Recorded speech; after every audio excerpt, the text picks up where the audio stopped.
Do you know this fact of the Bubble Nebula and the star cluster?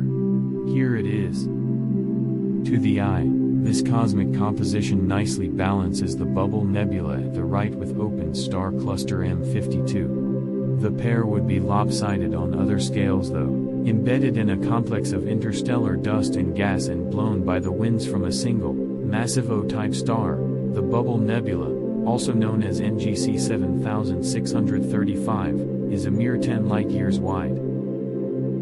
On the other hand, M52 is a rich open cluster of around 1,000 stars.